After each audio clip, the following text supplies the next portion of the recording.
You had an amazing piece out recently about our green immoralists and the reaction in particular to what's happening in Ukraine from John Kerry, who never fails to disappoint when it comes to his reactions to world events. He has one pair of glasses through which he sees everything, even the murder of hundreds and thousands of people on the Ukraine and the Russian sides, respectively, in Ukraine. Your thoughts on him?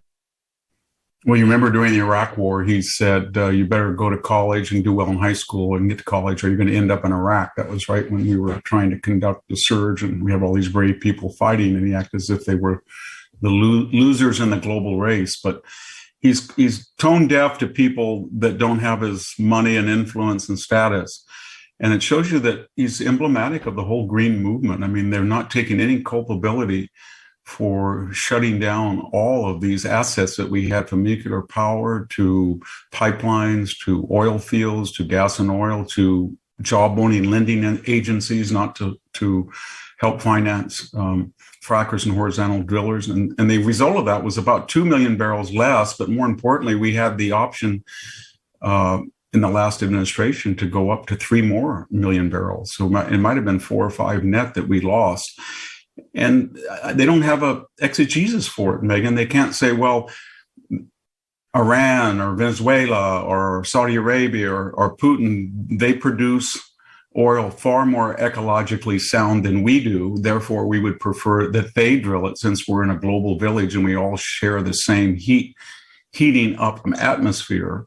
Or they can't say, well, we don't really want the middle class to get good wages. We'd rather have them do it. Or we would like to have less strategic options abroad. We want to be more dependent on these illiberal. So I can't figure it out. And then when you add into the matrix, the Biden administration dropped the sanctions on the Nord Stream 2 pipeline, which was enriching Russia. But there was another alternative that was in the works, the East Mediterranean pipeline from Cyprus, Greece, and Israel. And unlike the Nord Stream, it was our allies who were going to profit from it and we could depend on to supply Southern Europe with natural gas. And yet Biden did his all to stop that and cancel it, basically by sheer force of U.S. influence. So It's kind of incoherent, chaotic. I don't know how you'd call our energy policy other than we have empowered Vladimir Putin. It's so confusing to watch the way they handle this, right? You pointed out in your piece, John Kerry responds, this is how you phrased it, climate change envoy, multimillionaire and private jet owning John Kerry laments that Russian President Vladimir Putin might no longer remain his partner in reducing global warming. Quote, "You're going to lose people's focus," Kerry frets. Quote, "You're going to lose big country attention because they will be diverted, and I think it could have a damaging impact."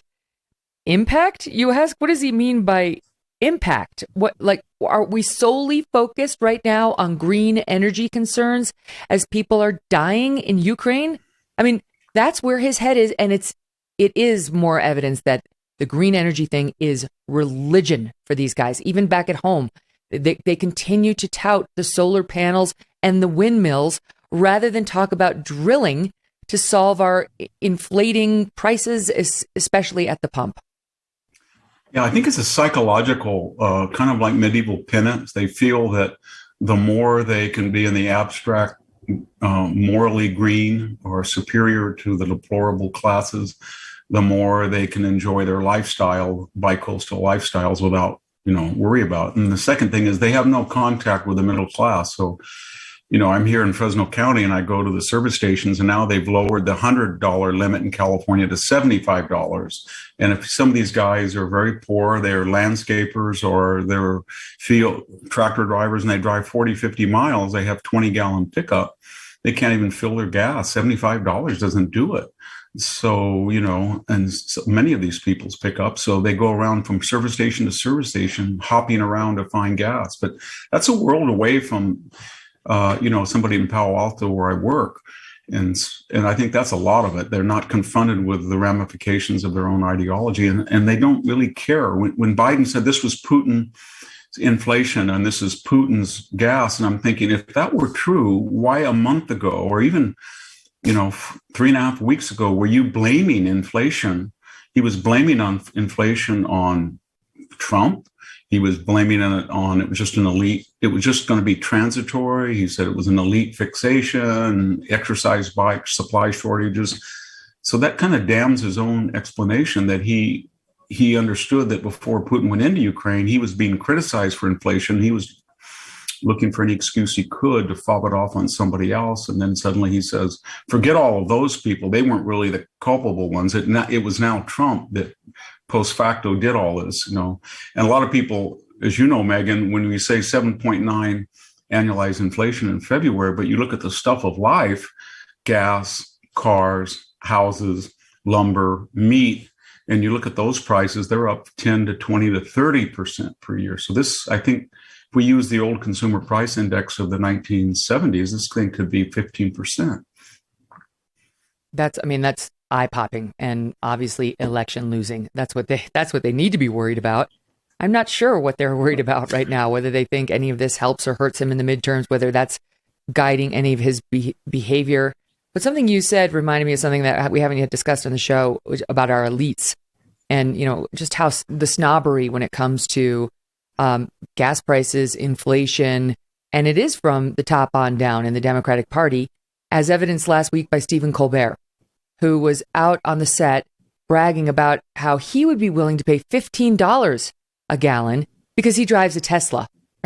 So he doesn't have to worry like, the losers, the rest of the losers out there who have gas-fueled automobiles about these issues. And isn't that so funny? And isn't he so lucky? It's like, you know what? Very few people in America can afford a Tesla. Even if they could get one, they couldn't afford it. And it's no laughing matter for them as these prices go up to these levels. Yeah, I mean, here out in Central California, there's a waiting list of about 8 months, and there's a markup to about $70,000 for the initial market, over the market, But what I'm getting at is that what's happening out here in the rural areas of California, the poor areas, Megyn, there's these kind of ad hoc car marts where people just sort of scrounge around and they get used cars and they put them in a chain link fence behind their corner store or gas station, and they're sold out immediately. But these are cars that get, 16 miles of the gallon because poor people can't afford a car that's economical. And so people are trying to make do, but at and here the price of gas is $5.90 a gallon and diesel fuel $6.10 today. And so these people have it's not that they don't have any experience with the so-called other, but they don't want to have any experience. This is highly ironic because we've been lectured for 50 years that the Democratic Party was the party of working people, but actually it's the party of the wealthy zip codes, Silicon Valley, Hollywood, professional sports, corporations, Wall Street. It's a party of the very poor subsidized and the upper middle classes and wealthy that don't really care about taxes or regulations because they always have ways of getting around them. Hey, thanks so much for watching. If you like what you just saw, hit the subscribe button for more clips and full episodes.